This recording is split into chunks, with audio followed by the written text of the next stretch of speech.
Okay, everyone, welcome back.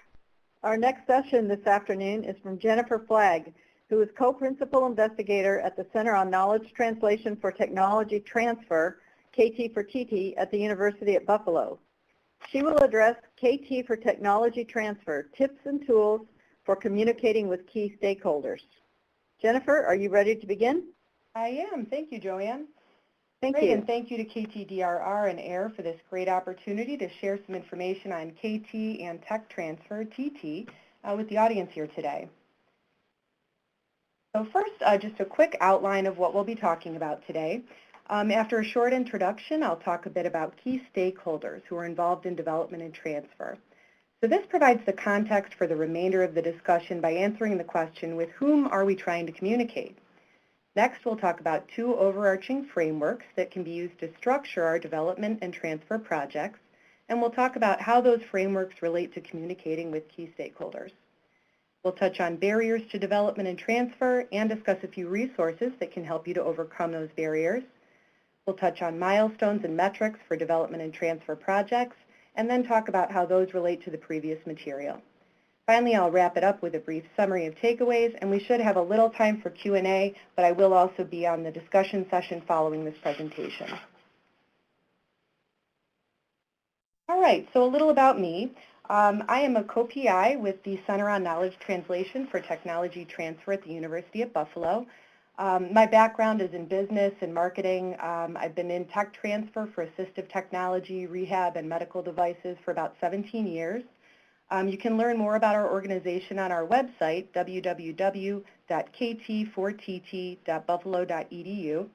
I'm also the editor-in-chief of the journal Assistive Technology Outcomes and Benefits, which is published by the Assistive Technology Industry Association. If you're not familiar with the publication, I encourage you to check out that website at www.atia.org/ATOB, and there you can download our previous issues. Everything's free of charge. We're an open access publication, so if you're looking to meet NIDLR's open access publishing requirements, I invite you to contribute a submission to our upcoming journal.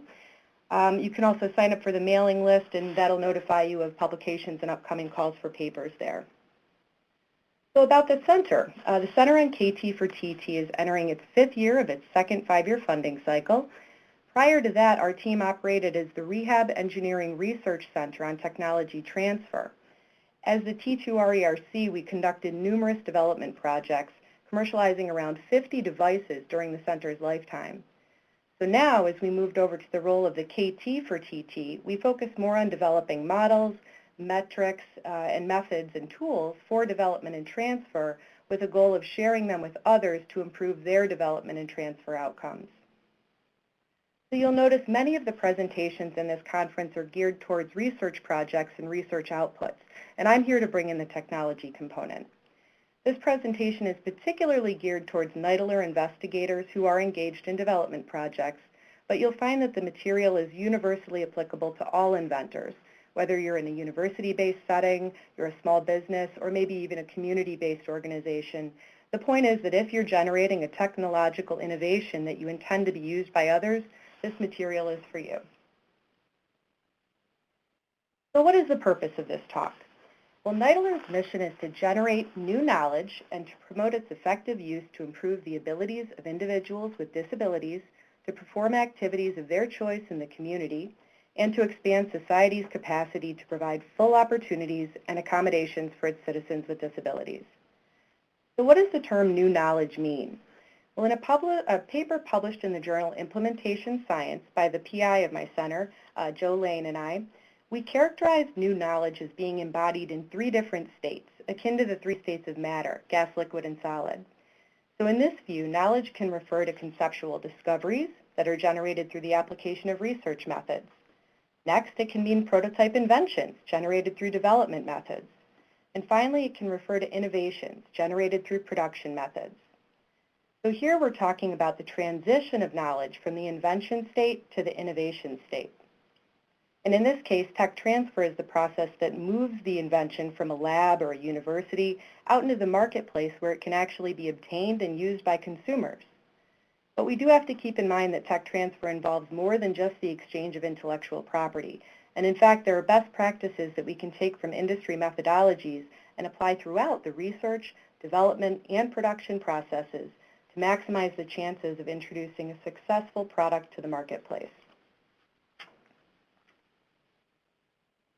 So when we think about who the key stakeholders are, we have to think of all those individuals or groups who are intermediaries between our work and the consumer or end user of the invention or product we're developing. So first and foremost, in the context of NIDLR projects, of course, we have to look at NIDLR staff as a key stakeholder. As a NIDLR grantee, you'll be sharing your progress with your project officer and perhaps looking to them for guidance and advice based on their extensive knowledge and experience. Next, I believe we can all agree that it's of utmost importance to effectively communicate with peer reviewers through your grant proposal. These folks are really the gatekeepers between your proposal and project funding. Next, communication with buyers, users, and even care providers comes into play a few times throughout the development and transfer process. So of course, when we get to the end, once we have a product in the market, we'd be talking about communication related to selling a product using marketing strategies. But before that can occur, you want to communicate with this group throughout your development process to ensure that you're creating something of value and that they'll buy, really integrated KT. Next up, the tech transfer office. If you're in a university-based setting, you'll have to communicate with your tech transfer office at a few different points in time. So first, early communication can help to ensure that they're aware of your projects and your intended outputs and have a chance to consider how they'll contribute to the success of your project. Communication with the TTO comes back into play later on during development activities, perhaps when intellectual property questions come into play or when you're seeking a manufacturing or distribution partner. And lastly, of course, to get to market, we may need industry partners or we may need investors to help provide seed funding for our business. If you're planning to license your invention, you'd be looking for those industry partners, and they'd want to see tailored communication from you in a format that resonates with their organization's needs and values. Similarly, if you were creating a spin-off company, you might be seeking investors. These could be family or friends or venture capitalists, but in any case, they're going to want to know how their financing will help transform your dreams into a reality that makes sense for them. In each case, we might be communicating much of the same information, but we often need to do so in different ways. So now we'll take a look at some overarching frameworks for structuring our communications with each of these groups. As you may know, NIDLR has recently created a stages of development framework. They also have a stages of research framework, and this is the first one I'd like to discuss. So in NIDLR's words, the stages of development are first, proof of concept. Here, key technical challenges are resolved, and the stage results establish that the product concept is feasible. In the proof of product stage, we have a fully integrated and working prototype, and that's meeting critical technical requirements. The stage results establish that the fully integrated product is realizable. Last, we have proof of adoption, and this is where the product is substantially adopted by the target population and used for the intended purpose, establishing that the product is beneficial. So why should you consider using the stages of development framework? Well, first, it gives us a useful framework for planning and implementing our development projects. Second, it would help you to better communicate with NIDLR staff and also with peer reviewers. By aligning all development projects under this common framework, it just makes it easier to explain and to understand where a particular development project stands and where it's intended to go during the funding cycle. So again, this gives project investigators, NIDLR staff, and the peer reviewers a very clear picture of the expected project deliverables. Perhaps the most compelling reason to consider the stages of development is the simple fact that in some recent competitions, NIDLR has included an evaluation criterion which read that the applicant identifies and justifies the stage of development for the proposed project and the activities associated with each stage. So if this component was left out after it had been requested by NIDLR, a peer reviewer may feel compelled to deduct points, something we don't want to see happen. So you might be wondering now which stages apply to your projects. And I've included a few links here where you can go check out these helpful resources produced by NIDLR to help you answer that question. So the second overarching framework I'd like to share with you today is the need-to-knowledge model and its variants. The need-to-knowledge model, otherwise known as the NTK, is a step-by-step process model, and it has a stage gate format which describes the research, development, and production processes for projects that intend to generate commercial products, industry standards or clinical guidelines, laboratory instruments or fabrication tools, and freeware applications or do-it-yourself instructions. So again, these are planning and implementation tools that can be used to ensure that all key project requirements are accounted for, and that of course improves the chances of us getting to the point of introducing a successful product to the marketplace.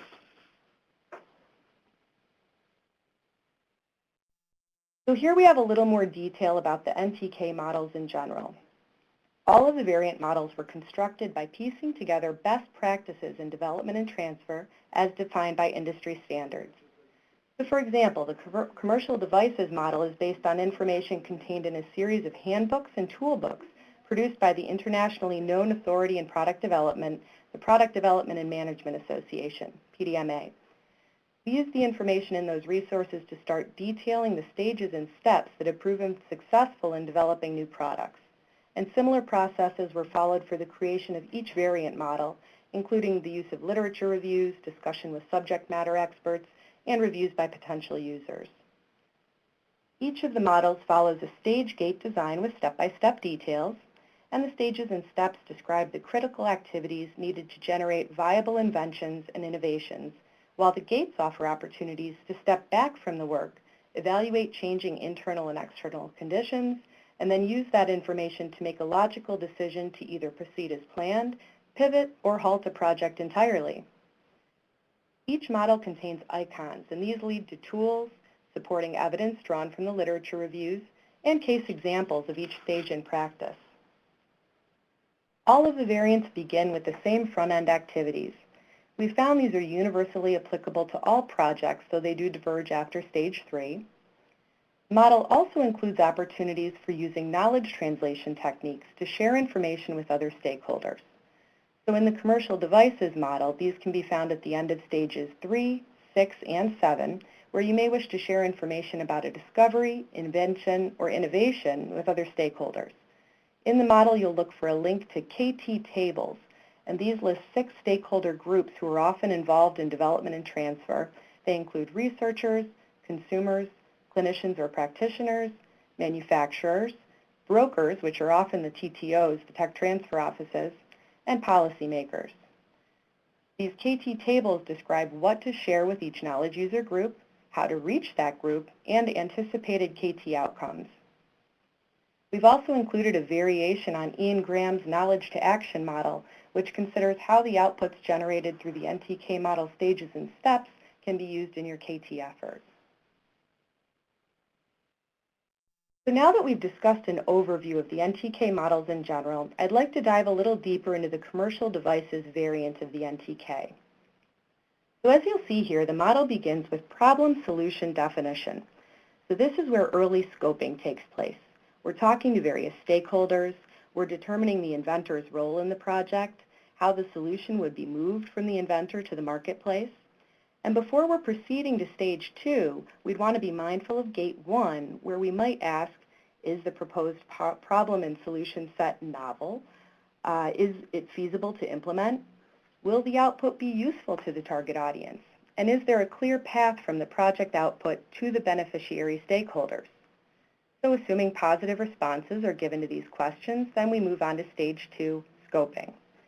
Now, this is where the homework or due diligence is performed to better understand the market.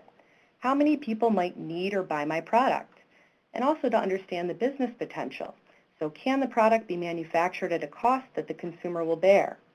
Again, at the completion of this stage, the investigator would be wise to question continuation of the project by asking if the proposed solution and path to output and outcome seem feasible given the new information that we've gathered in this stage. If a decision to continue is made, the next question revolves around the need to generate new knowledge or to use existing knowledge to move straight to development activities. So if new knowledge is needed, stage 3 would involve planning and executing a research project, eventually using the results to either advance development work internally or to share the results with others to inform their work. If new knowledge is not needed, then the project could proceed directly to development activity. But in any case, we can't discount the first two stages, which should always be completed prior to engaging in any R&D project that's intended to result in a technology-based output. So once stage 3 has been completed, the gate question would then ask if the discoveries reaffirm the potential for the envisioned solution, and if not, we might reiterate, we might reallocate our resources to more promising projects, but if so, then we move on to the development phase. Stage 4 marks the beginning of the development phase. Here, this is where many planning activities occur. We're engaging with key stakeholders. We're trying to establish mutually beneficial partnerships with them. We're creating our business case, often using information gathered during the Stage 2 scoping activities. Engineering implementation plans would be developed and resource requirements evaluated while product specifications are being gathered from stakeholders. So this is where alpha focus groups might be conducted, where we're identifying needed functions and features of a device. Based on the results of this stage, an appropriate gate question would be to consider if all elements of the business case have been fully vetted and validated, and should we implement the development plan. Stage 5 is where the alpha prototypes would be built, bench tested, and refined to generate a more polished beta prototype. A gate question for this stage would be, does the beta prototype solve the problem, and will it be feasible to deploy in the marketplace? If so, then we're going to continue to beta prototype testing. Stage 6. Here, additional testing and refinement occurs. This usually begins with testing with users in controlled conditions, followed by some refinements to the device, and then testing in real-world conditions, so either in a home or maybe a community setting. At the completion of this stage, the inventor is often ready to finalize invention claims so that a patent could be filed if it's needed. After completing stage 6, the gate question would be twofold. One, is the investigator's role in the project complete? Often this is where a handoff to a transfer partner might occur, and in that case it would be appropriate to use the knowledge translation opportunity that I mentioned earlier to communicate the value of the invention output to the transfer partner. If the investigator's role would continue, then the key question becomes, will this prototype invention satisfy consumer needs in a way that matches the proposed business case and is therefore worthy of additional, significant investment in production?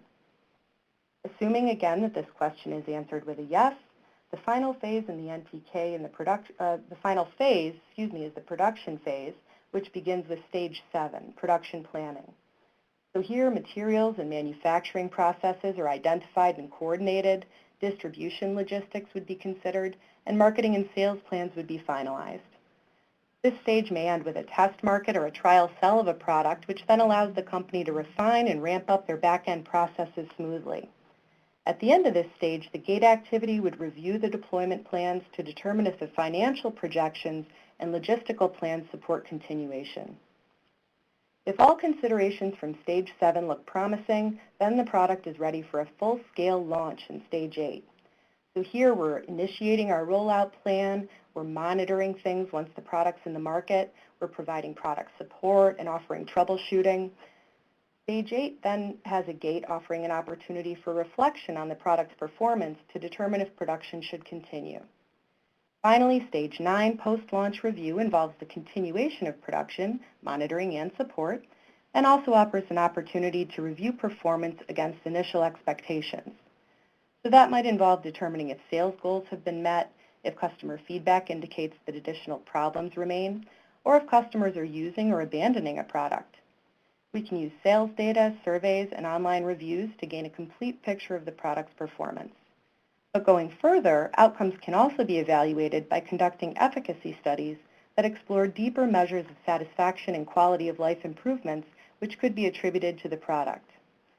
Lastly, Gate 9 again uses performance data and market information to inform future decisions about continuation of production, the introduction of new versions, or if it's time to simply pull the product from the market.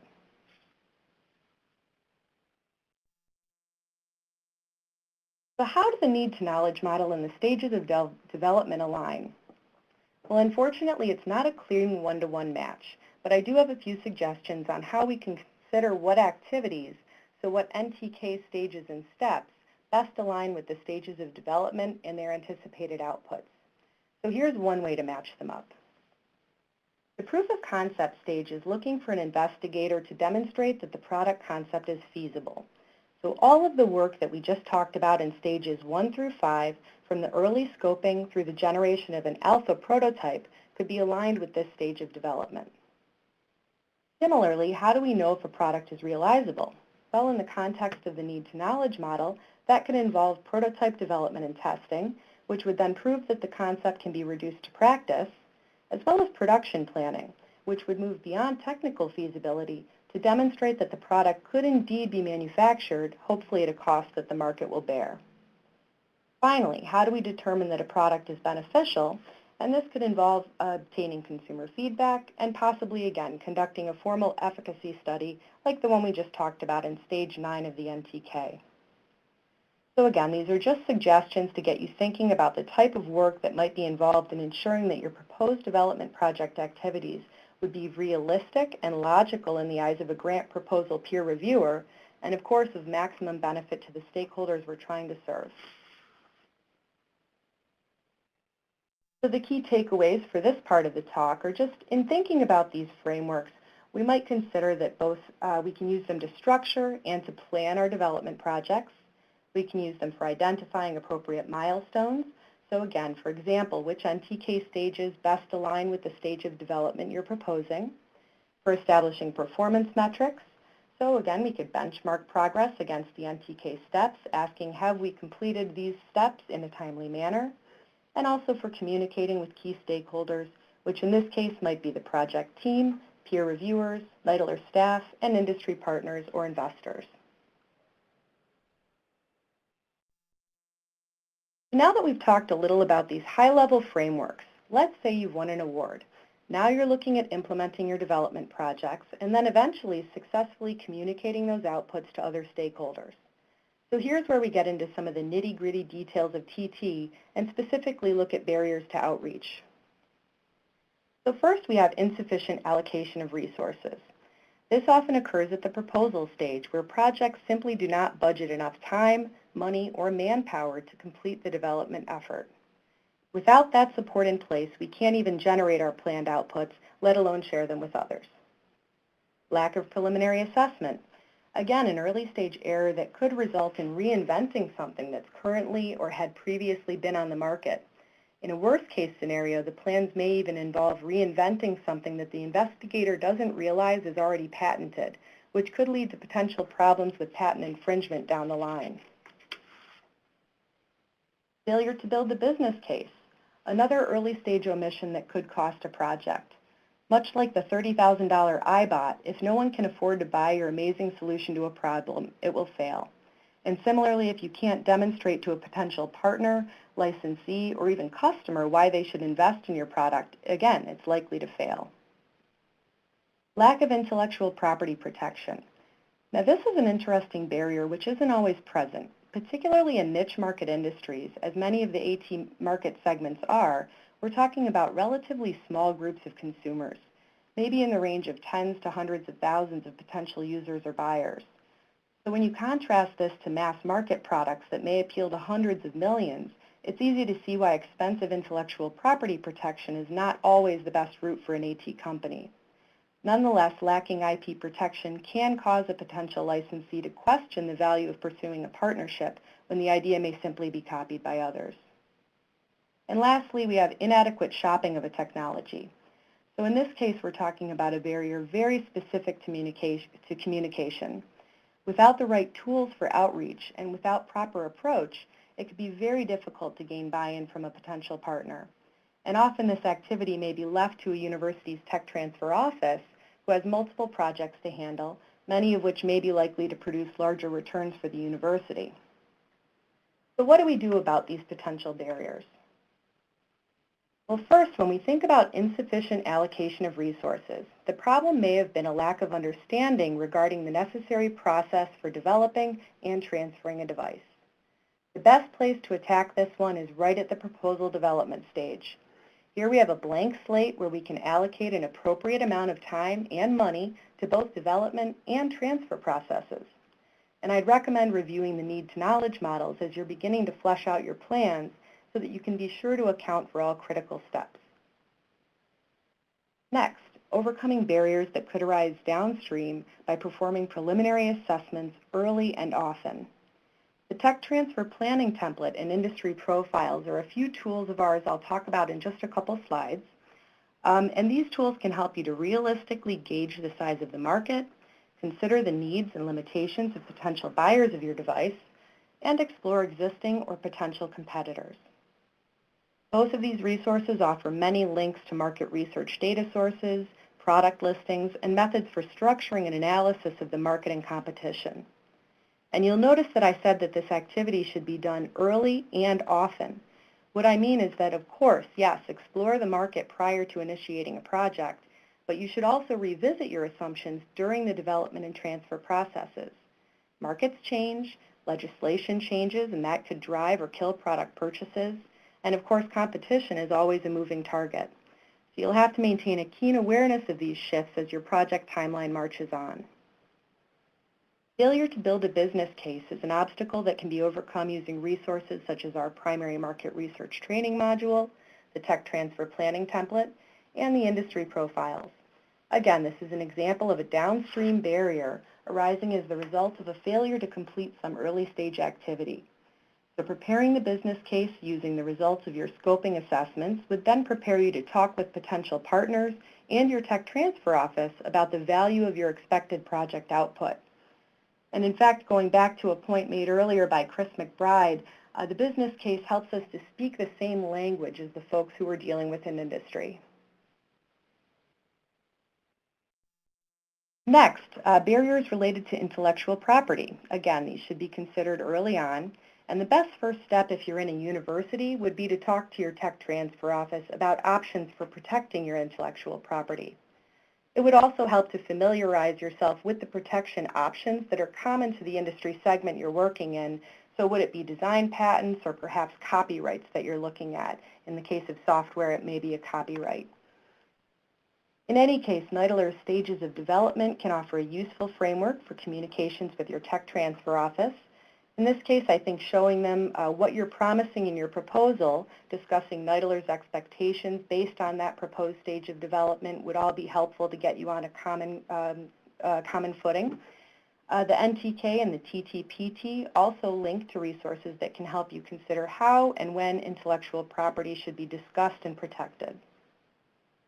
Finally, these same resources we've discussed before, the NTK, TTPT, and industry profiles can help you to craft and deliver a pointed message to potential collaborators, which will help you avoid the inadequate shopping of technology.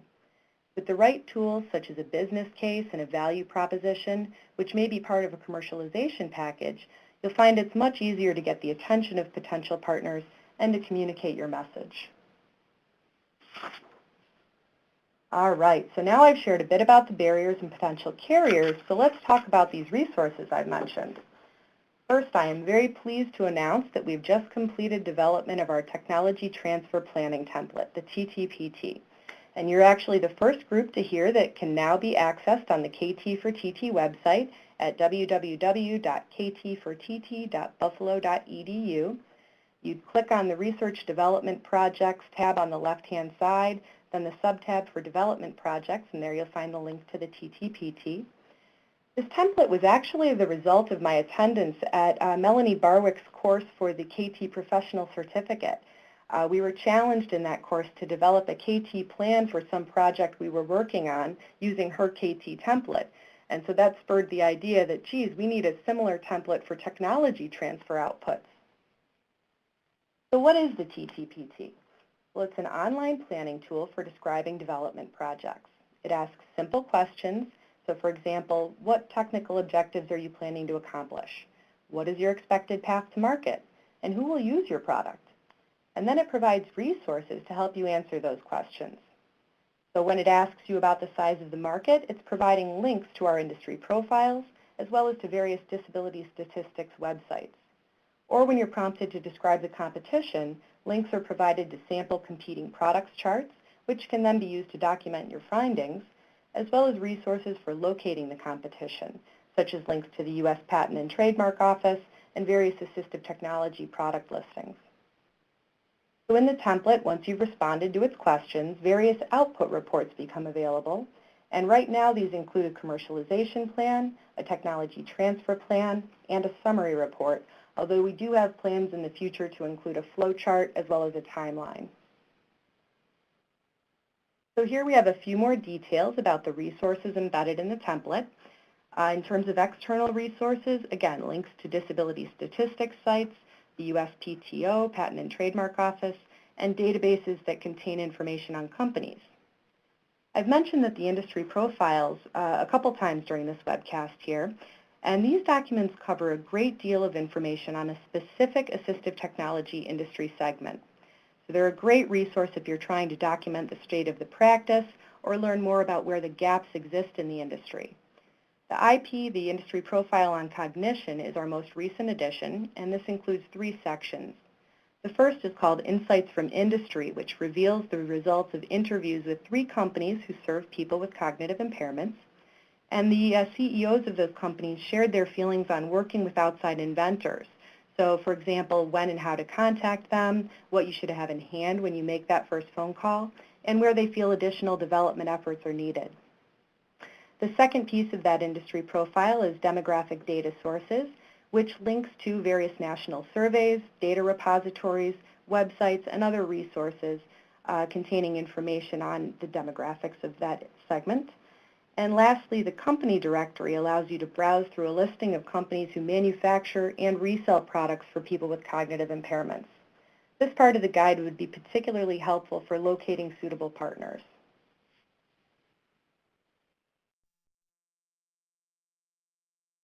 Oh, I did want to mention, actually, that industry profiles are also available on a few other industry segments. Each takes a slightly different approach for the way that we've documented the industry, but regardless, they all contain information on available products, companies, demographic information, and state of the practice. And we've also included a few examples in the TTPT, including a marketing report and a Phase 2 SBIR proposal to give you an idea of how the material entered into the system might be applied to creating those types of reports. A few of the other resources include descriptions of over 50 tools for development and transfer that fall into the domains of business, engineering, and universal design, and also a number of guides and handbooks dealing with intellectual property protection, a day-by-day chronological guide for inventors, some information on primary market research, evaluation, and this coming soon conducting competing product searches document is actually available now. So if you check out the website in our resources page, you'll find that there. So quickly, I'll just describe the output reports. Mention that the first is a tech transfer plan. Now, all rehab engineering research centers are required to generate a tech transfer plan within their first year of funding. So this would be perfect for that. It's aligning your input with the needs knowledge model steps, which helps you to take stock of what activities have been completed, what's planned for the current cycle, and what might be missing. Next is the SBIR output report. This aligns your input with the requirements for the Phase 2 Small Business Innovation Research Commercialization Plan. So all agencies who offer small business innovation research grants require a commercialization plan as part of the Phase 2 proposals. So this would be perfect to input your information here, use the resources to answer the questions, and you'll have a nice piece for your proposal or for communicating with partners or investors. Lastly, the summary output report is structured in paragraph form using only high-level information. So this is better for fleshing out your development project ideas, when you're just beginning to craft your narratives for proposals, or to share some basic information with potential project partners. Now we've talked about a few frameworks, the tools we can use. Let's tie this back into the theme of this conference, which is KT outcomes measurement. So here we have a few examples of the NTK model milestones and associated metrics that could be used to demonstrate completion of each NIDLR stage of development. So first, we could demonstrate feasibility through proof of concept stage activities, which might involve the first 4 stages of the NTK model. And you might notice this is a change from the stages 1 through 5 that I described earlier in the presentation. And as I mentioned, it's not a clean one-to-one match here, so there are actually many ways that the two frameworks could align. But let's say that your scoping activities demonstrated there was a viable market for the product concept, the research has shown technical feasibility, and user feedback gathered in stage 4 also shows that there's interest for the product among potential consumers. In this case, the metrics might include achievement of proposed technical objectives, identification of a potentially viable path to market, and/or demonstration of business and market feasibility. Now, for demonstrating that the product is realizable and completing the proof of product stage of development, NTK activities from stages 4 through 6 may be appropriate. So in this case, development activities may have resulted from the generation of an invention that's unique, it's feasible to produce and sell, and interest may have been expressed by a potential manufacturing partner. Metrics might include the completion of an integrated working prototype, demonstrated consumer interest, commitment from a transfer partner, or the acquisition or transfer of intellectual property. Lastly, in demonstrating that the product is beneficial, the NTK stages 8 and 9 would come into play. This is where the product has been launched, we've been monitoring it, we have some sales and marketing data to provide info on purchase and use. Metrics here might include purchases or downloads, usage or abandonment, comparison with alternative products, or satisfaction statistics. You'll notice I've included a few references here, and the first leads to one of the previously mentioned PowerPoint presentations on the stages of development provided by Neidler, and the second refers to a paper called Beyond Technology Transfer, Quality of Life Impacts from R&D Outcomes, and this describes a series of 3 product efficacy studies conducted on AT devices and is available in volume 6, issue 1 of the journal Assistive Technology Outcomes and Benefits. And the link to that is included in the reference list at the end here. So with that, we've come to our summary. So we can look back one more time here at the frameworks, models, and tools we can use to communicate with key stakeholders, new knowledge about our tech development projects and their outputs. So first, when communicating with Neidler and peer reviewers in a proposal, we can use the stages of development and the NTK model stages and gates and detailed steps as a framework, and this orients proposal readers to the current situation and the plans for the project period. We can also compare project plans to the NTK stages and steps to ensure that all critical elements are included and needed resources are allocated appropriately. And finally, when the proposal evaluation criteria calls for it, of course, we must ensure that the proposal refers to an appropriate stage of development for each development project. After we've received funding, we can again use the NTK, this time as a checklist, though, for project activities, ticking off each step as it's completed. And in this way, we can demonstrate forward progress through the completion of each stage of development and NTK stage. Finally, and this should be a separate bullet, I apologize, we can share our project outputs with others, again using guidance from the Need to Knowledge Model's KT tables.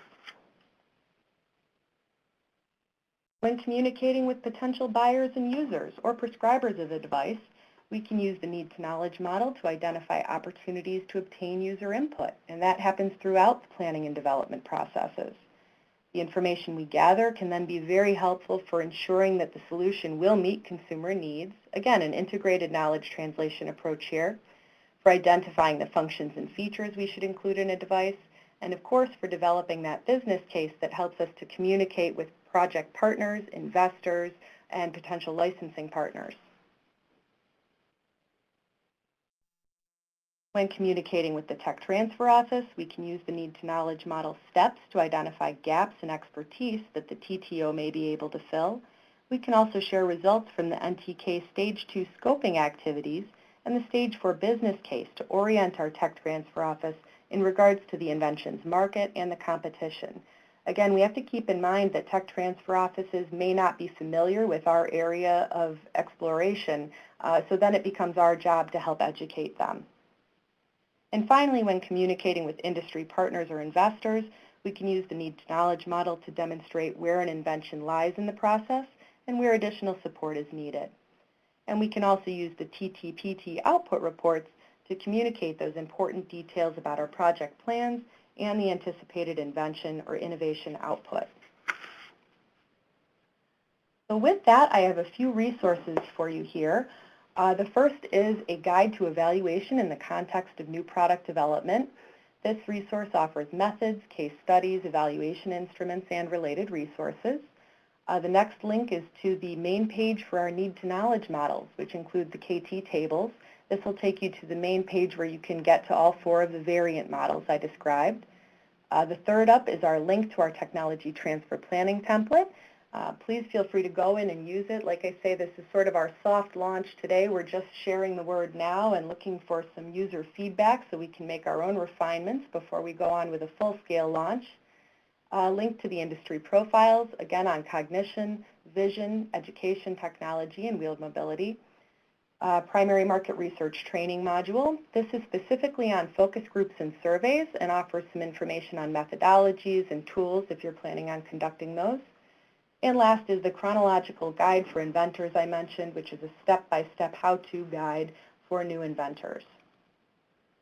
A listing of some references here. The first 3 are NIDLR guidance on the stages of research and development. The last are a few of our publications, which you may find helpful if you're engaging in these activities. We have my contact information, and I also have to give my disclaimer that the contents of this presentation were developed under the KT for TTs grant as well as KTDRRs. Please do not assume any endorsement by NIDLR, ACL, HHS, or the federal government. I guess I will go back to the resources page for anyone who wants to click the links, and I think we have a few minutes for questions. Yes, we do. Thank you very much, Jennifer. That was a very interesting overview of so many of the activities that your project has been working on over some time. And I want to thank Jessica Chaikin for sharing the link to the technology transfer planning template. So let's see if we do have any questions. I have one question that was submitted. Mm-hmm. How can you effectively overcome barriers to change among stakeholders, and how to effectively apply tools for tracking implementation? Could you repeat the first part again, the change part? Yes, how to effectively overcome barriers to change among stakeholders? Oh, that's a great question. I think that the answer is really just keeping our finger on the pulse of whatever industry it is we're working in, right? We have to be, I mean, in the context of technology development, we're always attending trade shows and conferences to see what's coming down the pipeline. We're talking with manufacturers to see what consumers are asking for. Of course, with all of the technology development we're seeing these days, it's not only a moving target, but it's a very fast-moving target. So I think just staying involved and having these conversations with key stakeholders continuously is the key. And then there was a second part to this with implementation. Yeah, the second part was how to effectively apply tools for tracking implementation. And this was related to enabling successful outcomes and to learn about effective strategies for measuring both change and impact. Oh, great question. Well, pre and post surveys could be helpful, right? See what people were doing before they had received your product and then evaluating again after. I think that can be difficult though because we don't always have a very clear picture of who will be picking up our product to use it. In the study that I mentioned that is in Assistive Technology Outcomes and Benefits, they did a lot of comparison with products that people had previously been using. So that was one way to demonstrate that there was an actual impact achieved from the use of the product. Thank you very much. We have another question for you. Do you think this process would look different for different industries or economic sectors? Great question. You know, to an extent it would, only because we've included certain resources in the model that are specific to assistive technology and to medical devices. But what we're finding is that these challenges persist in all industries. And in fact, we're in discussions right now with a gentleman from the Department of Transportation who is using our models for work in the DOT. So really, Part of it comes from the fact that the initial model on commercial devices was developed using guidance from an international organization that wasn't focused on a particular industry. So they really are very broad and overarching, although, like I say, the resources that we've provided are very specific to AT and medical technology. Great, thank you very much. We have another question from Kathleen. Pointing out aspects specific to assistive technology is a great example of how this model applies specifically to disability domains. I guess that was really more of a comment than a question. Great, well good, I'm glad that's helpful, and I think, you know, like I say with the tech transfer planning template, again, I think that could be used by any inventor in any industry, but the majority of the resources that I've provided are focused on our context, which always has been assistive technology, rehab technology, and medical devices.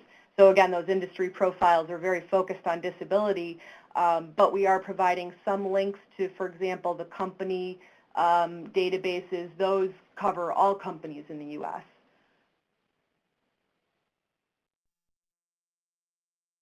Okay, well, let's see if anybody else has a question for you, Jennifer.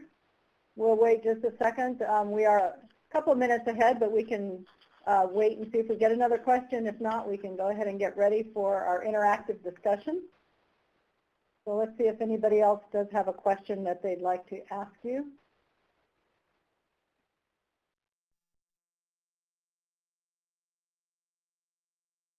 I see Peg Nosek is getting ready to type something. It sometimes takes a few minutes for things to come through on our chat box, I've noticed, so we'll go ahead and see if Peg's question will come in time. And in the meantime, I just want to thank you again, Jennifer, for making your presentation, sharing all these tools and with us. And there's a great list of resources and links that you've provided. I think all of that will be really helpful. And I want to thank you for that, and also thank you for agreeing to stay on for the interactive discussion session that will be coming up next. We will have our other previous presenters, Chris McBride and Ron Saunders will also be with us, and then we have several people that have volunteered to be reactors during the interactive discussion session. Okay, I'm not seeing Peg's question come through, so I'm going to go ahead and wrap up this section. Again, thank you, Jennifer. Thank you to our other presenters.